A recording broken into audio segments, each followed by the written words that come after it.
About 300 years ago, during the Liang dynasty in China, Buddhist priests often found themselves the favorite victims of attacks by bandits and highwaymen. They responded in a rather unpriest-like fashion by creating a system of self-defense, which is to this day unequaled for its deadly effectiveness.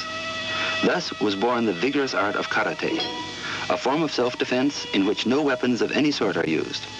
In fact, in Japanese, karate means empty-handed. Through practice and training, however, the hands become weapons in themselves, and such effective ones that no form of offensive attack can overpower them. The art of karate, as we know it now, was developed by the natives of Okinawa. Little or nothing is known of its history and development there, and it remained a mysterious art, more talked about than practiced in other parts of Asia, until 1922, when the Japanese Ministry of Education invited Kichin Funakoshi, an outstanding exponent of karate, to give an exhibition in Japan. The Japanese soon showed a keen interest in the development of this unusual art, and during the years this interest grew even stronger. At present, its popularity is increasing tremendously, to the extent that it is now finding its way into the Western world.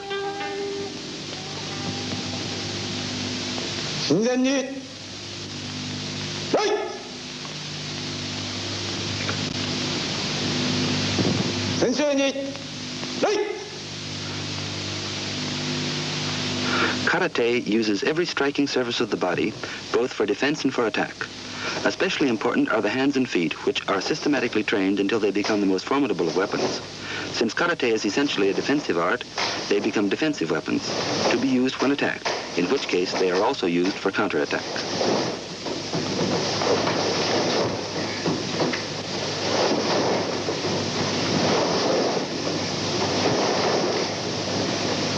The various kinds of punches used in karate are the rising forward punch, the side sweeping punch, the hook punch, the inverted forward punch, the U-punch, and the double forward punch. The basic movement is the ordinary forward punch. Unlike the boxing punch, however, in karate, the body does not follow through the movement. Rather, the entire body, with emphasis on the hips, is stiffened at the moment of impact, then instantly relaxed so that balance is never lost.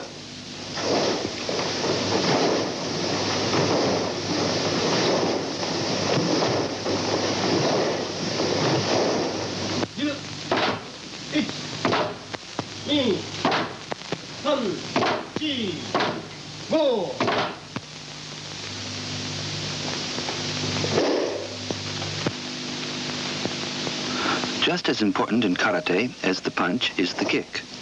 There are various kinds. Among them, the forward kick, the side sweeping kick, the side snap kick, and the side thrust kick. When properly mastered, these are even more powerful than the punches and may be used most effectively as a surprise counterattack. Needless to say, to be used successfully, this technique requires considerable practice.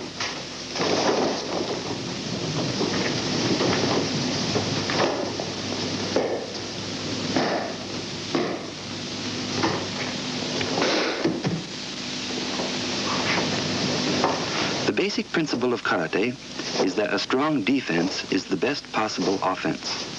In deflecting an assault, the block is executed in such a way that the most effective counterattack may be instantly used. Thus, in karate, the defender, paradoxically, is almost always assured of victory over the attacker. If the block is forcible enough, however, there is often no need for any further counterattack. In other cases, the opponent's attack is both anticipated and prevented by a suitable counterattack.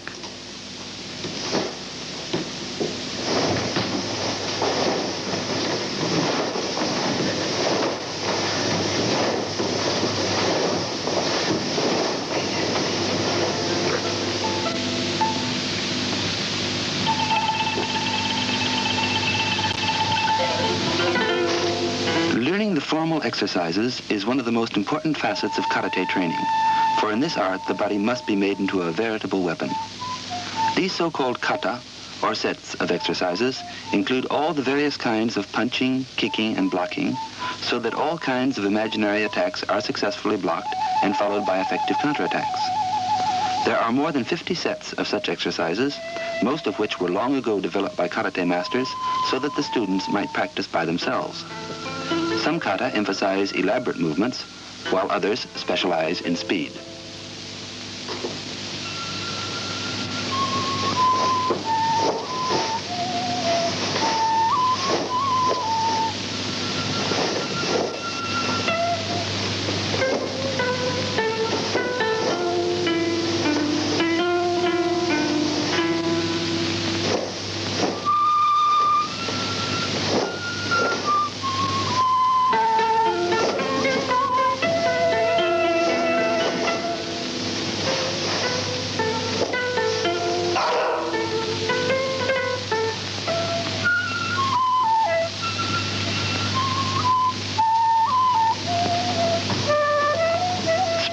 another student comes only after one has become thoroughly familiar with the basic movements of karate.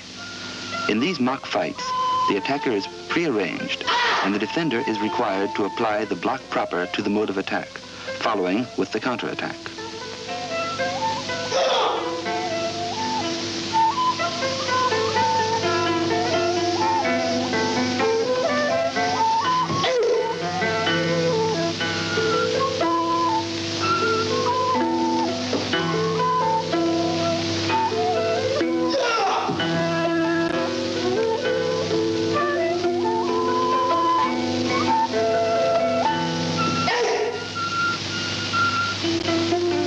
Karate is also most effective in any kind of weapons attack. For example, in defending oneself against an attacker with a knife.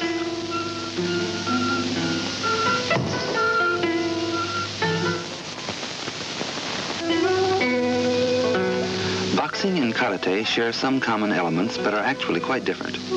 In this earlier filmed comparison between the two, it will be noted that while agility and speed are most important in boxing, in karate it is the combination of various kinds of punches and kicks, plus speed and agility, which make the karate expert by far the more formidable opponent.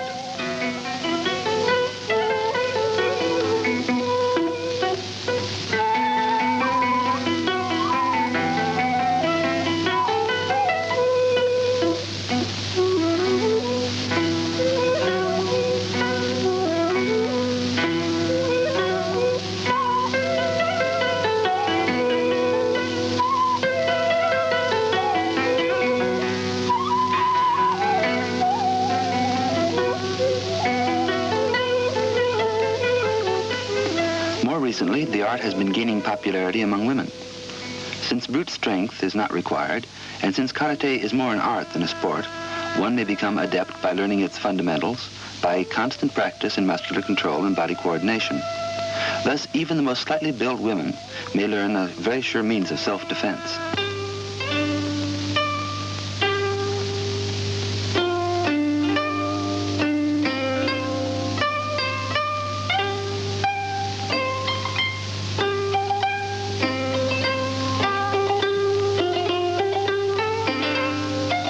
It is training, however, which is the most important single part of becoming a karate expert. For it is by training alone that the body can develop the skill and strength needed in practice of this art.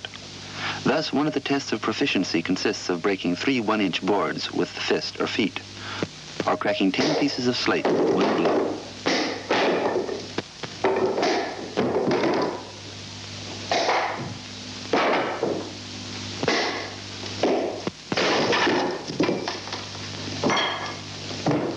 Another way of increasing one's strength is by using weights on the hands and feet, a practice aid which is now used in various kinds of bodybuilding as well.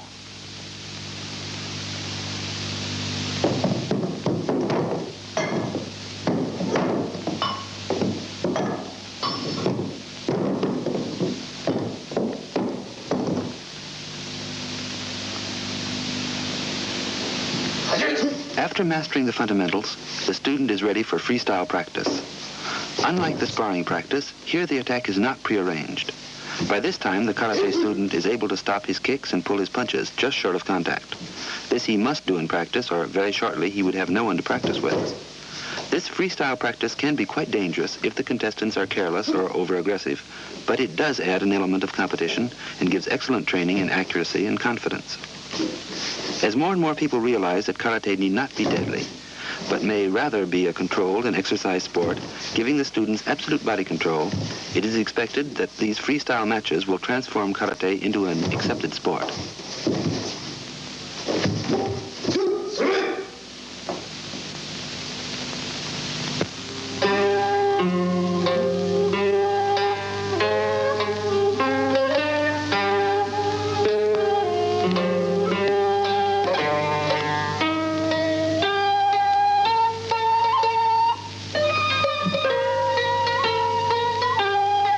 Karate, as a most effective scientific technique of self-defense, is gaining popularity not only in the specialized institutes teaching it, but also in offices, in homes, in the country, and in schools.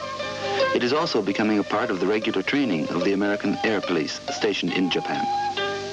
There is every prospect that karate will soon cease being a purely Japanese art and will gradually spread throughout all the countries of the world, becoming both a sport and a superb means of self-defense.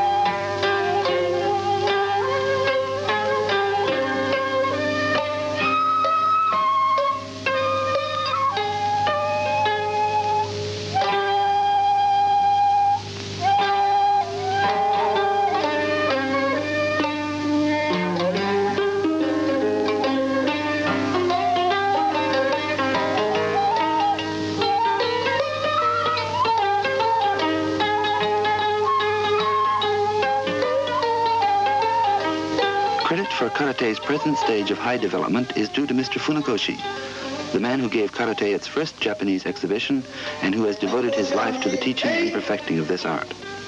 Formerly regarded as somewhat esoteric, its fundamentals were kept secret and were passed on from master to select students. Now it is on its way to becoming a worldwide art.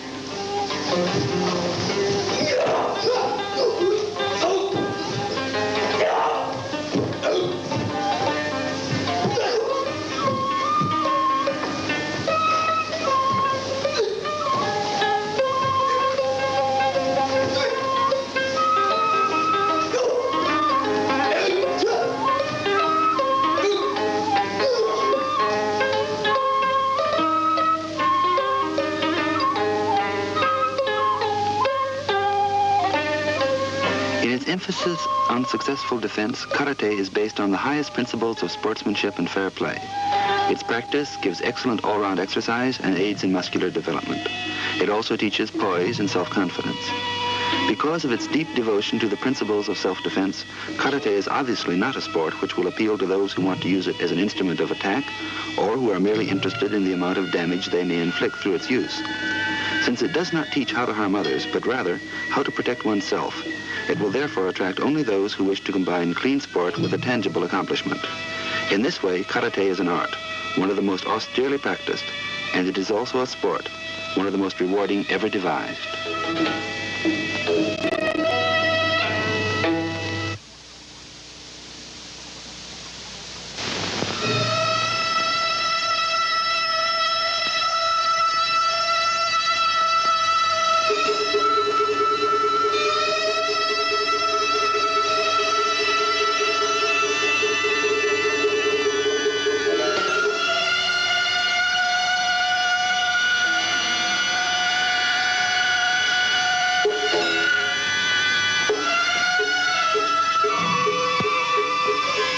Karate, or empty-handed, was the most strenuous military art of old Japan and remains today a most unusually effective form of bare-handed combat. To become a karate expert requires years of rigorous training and discipline, and its practice is said to build not only a powerful and supple body, but also a strong character. The practice of karate today demands the utmost devotion to the principles of good sportsmanship and fair play. Thus, as an infallible technique of self-defense, as an excellent method of physical training, and as an exciting sport, karate has begun to gain recognition throughout the world.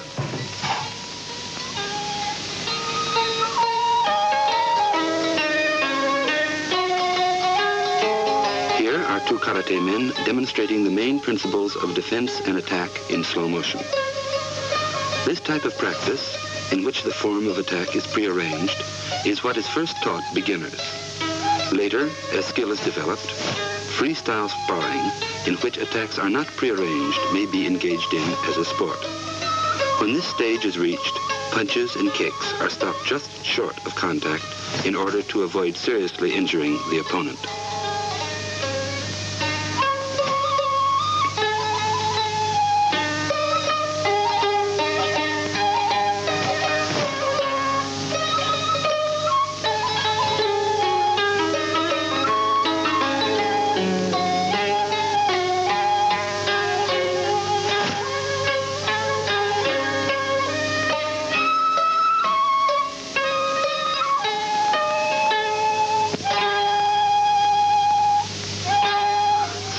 is not one of the usual techniques of karate, but in self-defense it is used as an adjunct to the others of blocking, punching, and kicking. In karate, throwing depends upon an effective use of the force of the opponent's attack and is used either before or after punching.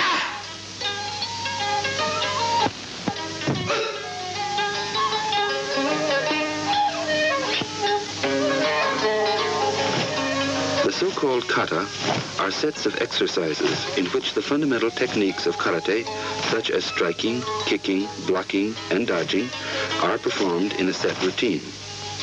There are more than 50 such sets of exercises, some relatively simple, others rather complex. These enable the karate student to practice by himself and to perfect his form. In practicing these exercises, one imagines being attacked in various ways and from all directions.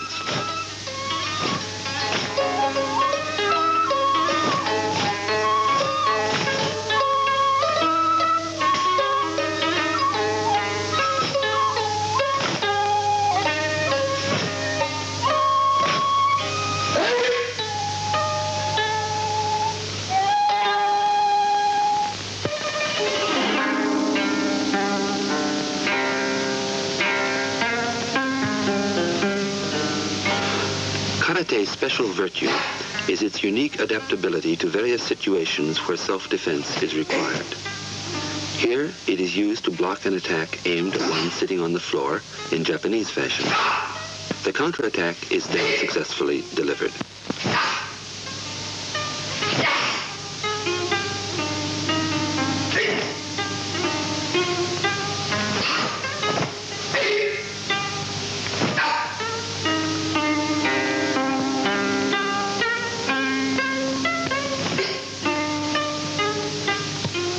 When sitting on a chair, the mobility of one's hands and feet is considerably less than when standing.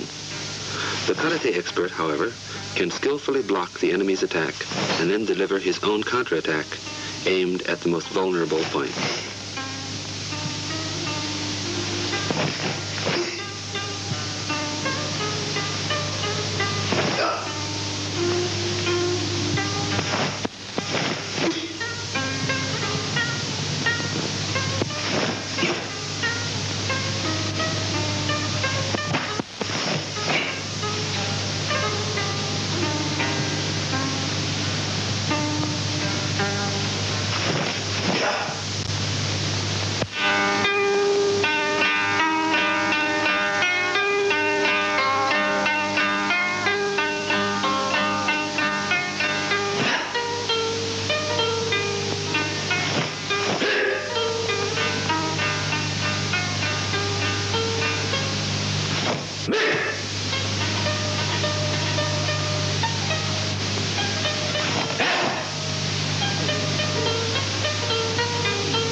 When one is the object of a surprise attack and a part of the body is immobilized, the attack must be immediately frustrated by using those parts of the body still free.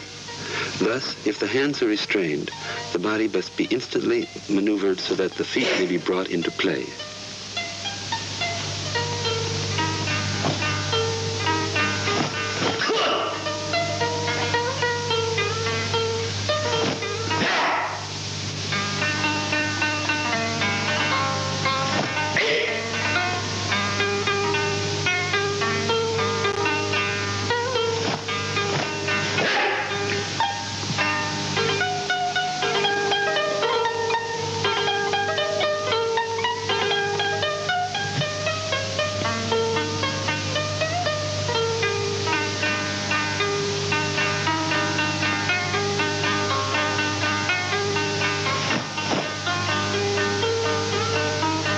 Weapons, too, are generally useless against the karate expert, who, taking advantage of a moment of inattention on the part of his opponent, may successfully defend himself against a pistol.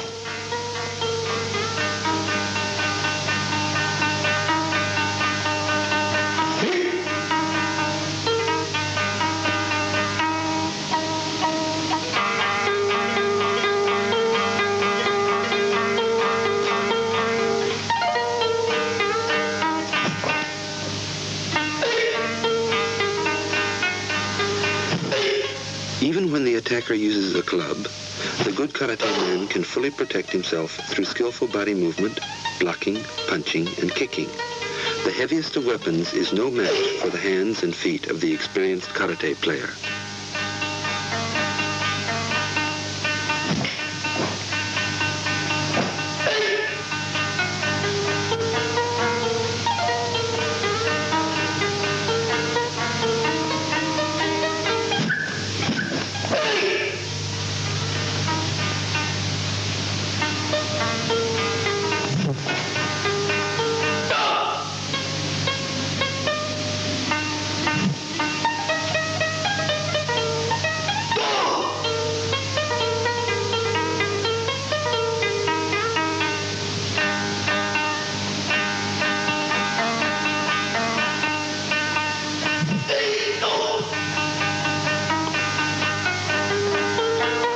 Karate is not to injure others, but to defend oneself when attacked. Then, and only then, are karate techniques brought into play. For this reason, karate is much more than merely a way of fighting.